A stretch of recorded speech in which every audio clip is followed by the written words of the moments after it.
Guys, কেমন আছো তোমরা সবাই? আমি খুব ভালো আছি। আর দেখো, আমি কিন্তু কালকে রাত্রে বাপের বাড়ি এসেছিলাম, শ্রাবণ মাস যেহেতু, সেই কারণে। তোমরা কারা কারা বাপের বাড়ি গেছো সেটা কমেন্টে জানিও। দেখো, আমি কিন্তু সকাল হয়েছে, সকালবেলা 7টা বাজে এখন। আমি কিন্তু অফিস চলে এসেছি। অফিসে কিন্তু আমার খুবই বোরিং লাগছিল, কারণ আমার সাথে আমার হাজব্যান্ড আজকে আসেনি, কিন্তু ও আজকে রাতে আসবে। তো দেখো, এখানে আমাদের ডেস্কের মধ্যে ডেস্কটা এখন খুবই অগোছালোভাবে রয়েছে, কারণ আমরা সব কাজে ব্যস্ত। 7টা থেকেই শুরু হয়ে গেছে খুব কাজ। তো দেখো, শ্রাবণ মাসে কিন্তু আমি সবুজ চুড়ি পরেছি।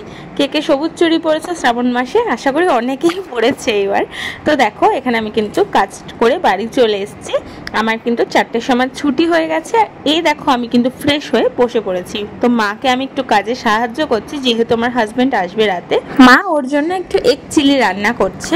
এখানে দেখো, মা ডিমগুলো পিস পিস করে কেটে এখানে গোলমরিচ আর কর্নফ্লাওয়ারের মধ্যে ব্যাটারে চুবিয়ে ভালো মতন করে ওগুলোকে ফ্রাই করে নিচ্ছে। এখানে কিন্তু একটু গোল্ডেন ফ্রাই করে মা কিন্তু এগুলো তুলে নিয়েছে। তো তোমরা ভালো করে দেখতেই পারছো যে কতটা সুন্দর মুচমুচে ফ্রাই হয়েছে। নেক্সট কিন্তু মা ওই কড়াইতে ওই তেলে কিন্তু রসুন আর আদা বাটা দিয়ে ভালো করে ভেজে নিল। এরপরে চলে গেলাম ক্যাপসিকাম আর পেঁয়াজের টুকরো কুচি কুচি করে কেটে মা কিন্তু এর মধ্যে দিয়েছে। এরপরে সোজা কিন্তু soya sauce, tomato sauce, Kashmiri লঙ্কার গুঁড়ো এসব দিয়ে ভালো করে নাড়াচাড়া করে নিতে হবে। এটা হচ্ছে শর্টকাট প্রসেস। হ্যাঁ, তোমরা যদি খুব তাড়াতাড়ি চটজলদি বাড়িতে গেস্ট আসলে যদি এরকম ড্রাই চিলি চিকেন বা ড্রাই এগ চিলি এইসব কিছু বানিয়ে দিতে চাও, তাহলে কিন্তু এইভাবে অবশ্যই বানাতে পারো। এবার গ্রেভিটা কিন্তু আমাদের রেডি হয়ে গেছে। এরপরে যে ফ্রাইগুলো করে রেখেছিলাম ডিমের, সেগুলো কিন্তু ছেড়ে দিলাম। মা একটু কর্নফ্লাওয়ারগুলো এর মধ্যে ছেড়ে দিয়েছে। তো দেখো, একটু কাঁচা লঙ্কা দিলেই কিন্তু আমাদের ড্রাই এগ চিলি কিন্তু রেডি। তোমরা কিন্তু বাড়িতে অবশ্যই এটা কেউ গেস্ট আসলে ট্রাই করে দিও। অবশ্যই কিন্তু সবাই খুব খুশি হয়ে খুশি মনে এটা খাবে। তো আমার তো এত ভালো লেগেছে যে আমি সাথে সাথে একটা রুটি আর কিছুটা এগ চিলি নিয়ে বসে পড়েছি। তোমরা দেখতেই পারছো। তোমরা কিন্তু বাড়িতে অবশ্যই এটা ট্রাই করো আর জানিও কেমন হয়েছে। এরপর কিন্তু আমি মাকে একটু পেঁয়াজ কুচি করে দিলাম। চালটা কিন্তু মা 1 ঘন্টা আগে ভিজিয়ে রেখেছিল। এরপরে হাঁড়িতে গরম জল করে মা গরম মশলা, স্টার, এই সব কিছু, তেজপাতা, লবঙ্গ, এই সব কিছু ভালো করে দিয়ে নিয়েছিল গরম জলে।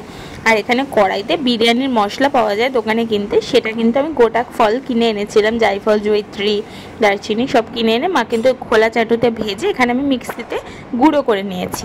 হ্যাঁ, তোমরা চাইলে অবশ্যই গুঁড়োটাও কিনতে পারো, বাট আমার মনে হয় পার্সোনালি যে এখানে গোটাটাই মিক্সিতে গুঁড়ো করে নেওয়া বেশি ভালো। তো মা আলু সেদ্ধ করে নিয়েছে।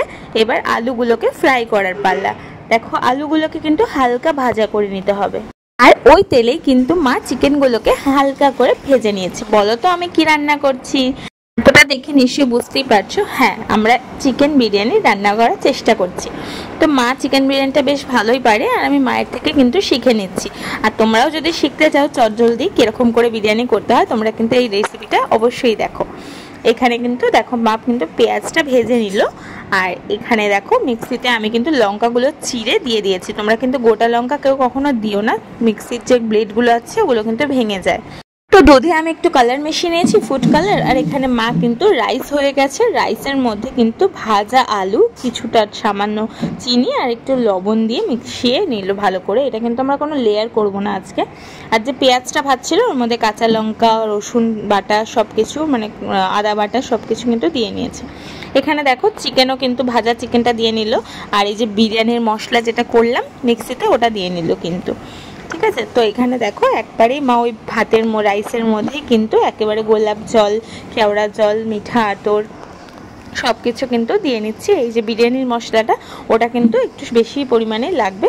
আর তোমাদের বললাম ওই ফুড কালারটা দিয়ে দুধটা মিশিয়ে নিলাম কিন্তু বিরিয়ানির মধ্যে। এটা কিন্তু আমরা কোনো লেয়ার করছি না, এটা তাড়াহুড়োর মধ্যে করছি, কারণ আমার হাজব্যান্ড চলে আসার টাইম হয়ে গেছে। এখানে দেখো, মা কিন্তু কিছুটা বেরেস্তা তুলে রেখেছিল, উপর দিয়ে ছড়িয়ে দিল। তো তোমরা যদি কেউ তাড়াহুড়োর মধ্যে বিরিয়ানি করো, একবারে সব কিছু দিয়ে এইভাবে কিন্তু অবশ্যই ট্রাই করতে পারো। ঠিক আছে। তো এখানে দেখো, সব কিছু দেওয়া হয়ে গেল। মা যে কষানো চিকেনটা ছিল, যেটা তোমরা বাড়িতে নর্মালি চিকেন কষা করো ওরকমভাবেই করে বিরিয়ানির মশলা দিয়ে দেবে। এবার দেখো, সব কিছু কিন্তু দিয়ে নিলাম হাঁড়িতে। সবকিছু দিয়েই এবার কি, এবার লাস্টে তো সবকিছু ঘেটে নেওয়ার পালা। দেখো, সবকিছু মা কিন্তু ঘেটে একটু দমে বসিয়ে নিয়েছিল। তো তোমরা দেখো কালারটা কতটা সুন্দর এসছে, পুরো দোকানের বিরিয়ানির মতন। সত্যি বলছি এটা খেলে কিন্তু তোমাদের আর দোকানে যেতে ইচ্ছে করবে না, কারণ একবারেই তো সব কিছু হয়ে যায়, একটা কিছুতেই সব, মানে একটা হাঁড়িতে সব কিছু বসিয়ে জাস্ট চেপে দিলে কিন্তু বিরিয়ানি রেডি। মা কিন্তু সবার লাস্টে ঘি দিয়ে দিয়েছে। আর এই দেখো আমার হাজব্যান্ড কিন্তু চলে এসছে। তো চলো এবার কিন্তু আর আমি কিন্তু ফ্রেশ হয়ে ওর সাথে রান্নাবান্না করে ফ্রেশ হয়ে ওর সাথে কিন্তু একটু বসে গল্প করলাম। আর এই দেখো ও কিন্তু খেতে বসে পড়েছে ডবল ডিম, আর এখানে রয়েছে চিকেন, আর আমিও বসে পড়েছি। ভিডিওটা কেমন লাগলো অবশ্যই জানিও। তোমরা সবাই ভালো থেকো, আর আমিও অনেক ভালো আছি তোমাদের ভালোবাসায়। তো টাটা সবাইকে।